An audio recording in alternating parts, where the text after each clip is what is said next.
Hello, everyone. Welcome to Roundtable number 1 for Star Trek Discovery with Alex Kurtzman and Michelle Paradise. Please only ask one question and remain on mute until you ask your question. We're going to start today with Camilla Dominguez from Fan-Sided BAM Stack Pal. Hi there. I'm Camilla Dominguez. How are you? Hi, Camilla. How are you? Doing fantastic. Thanks for being here with us today. I have a question for Michelle. Given that Star Trek Discovery has boldly explored themes of identity, family, and unity across its previous 4 amazing seasons, how can we expect this 5th and final season to expand or conclude these themes in a way that resonates with both long-term fans and newer viewers? Wow, that's that's a big question. I think the areas that you mentioned, those are things that we explore every season. Those are areas of focus for this season as well.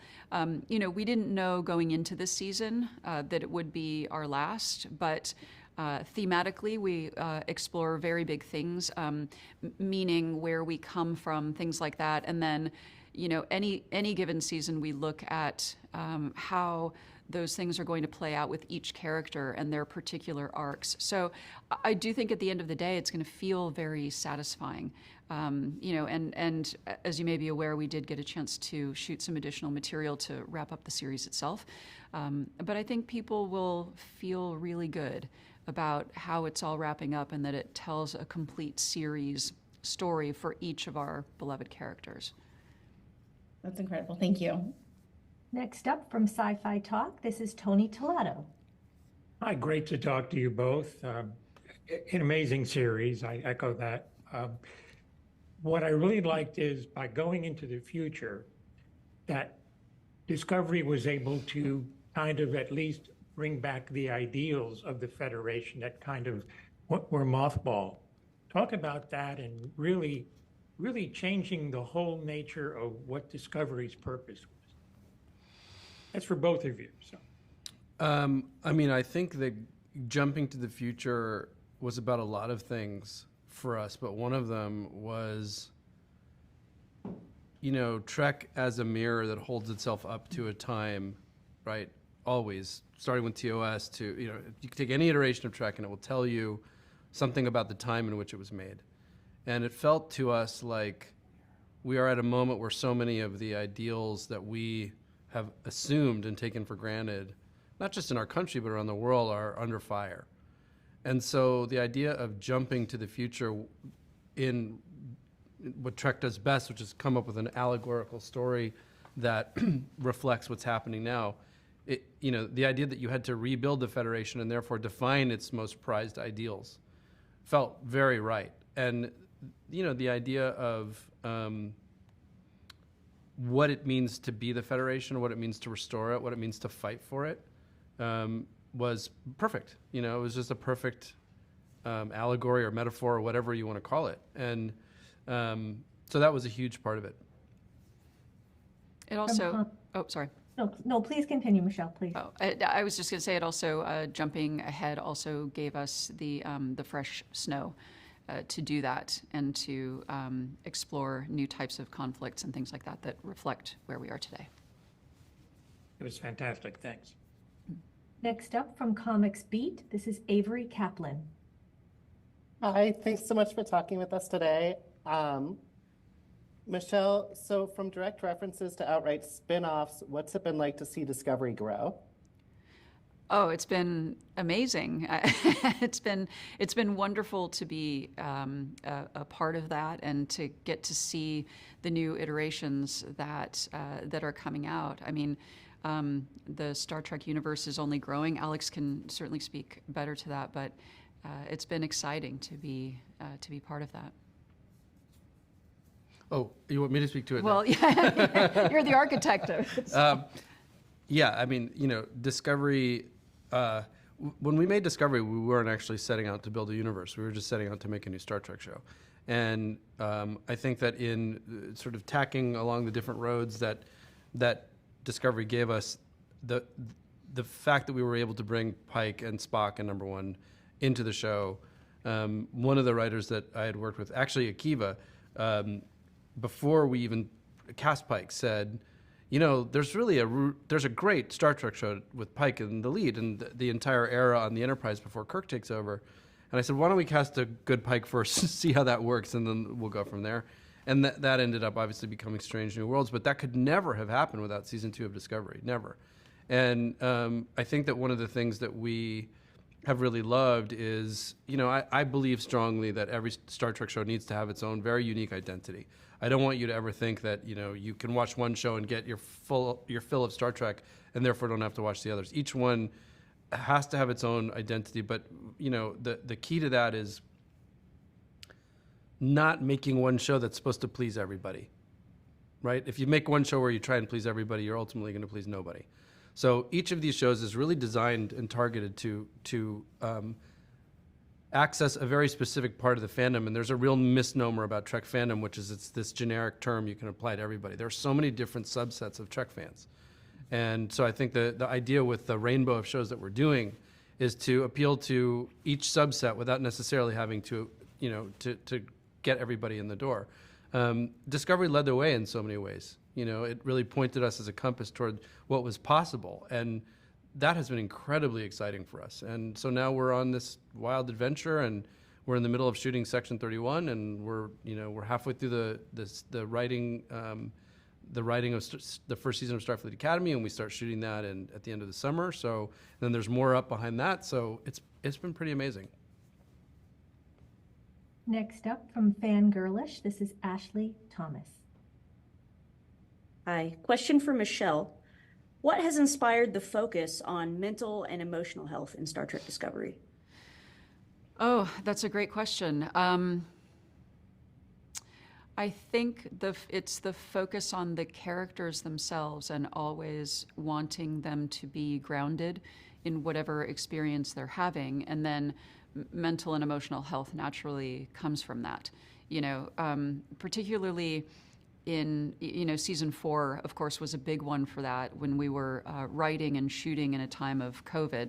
And that was a time where we all really had to work, even among ourselves, to take care of ourselves in the midst of everything that was going on. But aside from that, it really is the focus on the characters themselves and wanting to make sure that we treat each of these characters as a whole being, and wanting to make sure that they are not one note. And when you look at some of the things that these characters have been through, some of the traumatic experiences, mental and emotional health would naturally come into that. And so that became something that we wanted to explore as well. And, as it turns out, that has become something that is quite resonant both for our actors and for fans of the show, in terms of being able to respond to those things and those things being very meaningful. So I'm personally grateful that those things have landed and that they've been helpful in some way. Next up from Sci-fi-vision, this is Karen Mole. Hi, thanks so much for speaking with us today. Across these first 4 episodes, I thought I could really see some influences from some other maybe epic franchises. There's an episode that gives me a bit of a Star Wars vibe. There's definitely an Indiana Jones thing going on. And I wondered if maybe Alex, first, could you talk about some of the things that influenced you as you were creating this season? Well, I have to give the credit to Michelle, honestly. Michelle's been the leader here. But we definitely knew that we wanted to do a quest season, and obviously, probably the greatest quest ever committed to film is the Indiana Jones movies. So I think there was some of that influence there. I don't know that Star Wars was ever really brought up. That wasn't part of it. But certainly the idea of a quest, and the idea of putting pieces together in a giant puzzle to get to a reveal. Yeah, we did. We sort of internally talked about it as an Indiana Jones type season because of that, and because that series of films is known for its adventure. And we wanted to have fun with that, and kind of explore a shifted tonal direction from previous seasons, while of course maintaining all of the things that make Discovery. But yeah, we didn't actually talk about Star Wars or any of the other franchises in this, but. I think those sand speeders going in the desert gave me like a Tatooine kind of feeling. Oh, as I watched gotcha. it. Yeah, that we wanted. That was kind of when I think of Indiana Jones, when we think of Indiana Jones, we think of those like the archaeological expeditions and the sand and the ruins and all of that. And I don't know, we just thought of this city in the desert, and it became kind of a thing that we started to play with, and we wanted a cool way for them to get around. It's a really cool adventure. Thank you very much. Thank you. Thanks.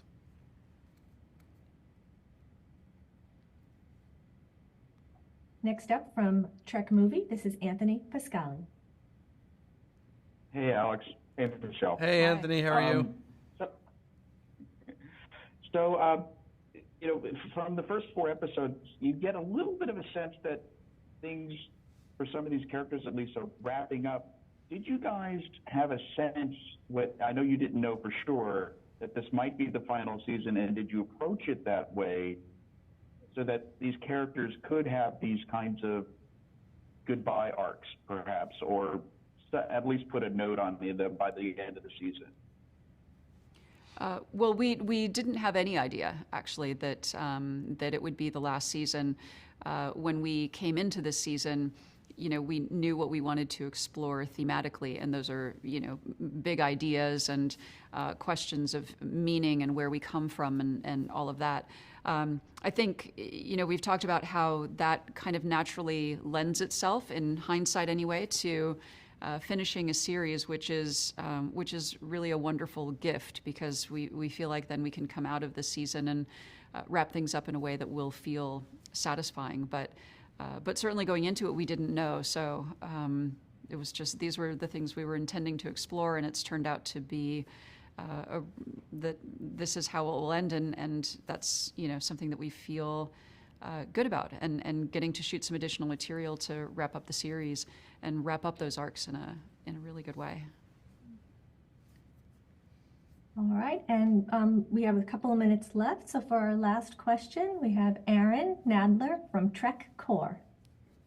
Alex, good to see you. Michelle, hi. Hi, Aaron. More of a production question for you. This year, Discovery had a 10-episode order instead of 13, really, for the last few seasons. How did that change how you prepared for the season, from breaking the story to the production and prep side? Did that impact things compared to your past years very much? Well, the preparation and production are the same. When we started and we found out that it was going to be 10 rather than 13, you kind of look at the arc of the season and maybe compress a few things. Maybe there are some tributaries that you might go down that you don't then go down, because you want to really focus in on the story. But in terms of the practicalities, it didn't change much. We still had 10 episodes to do, and each of those episodes is its own juggernaut. So we just worked to make every single episode the best it could possibly be.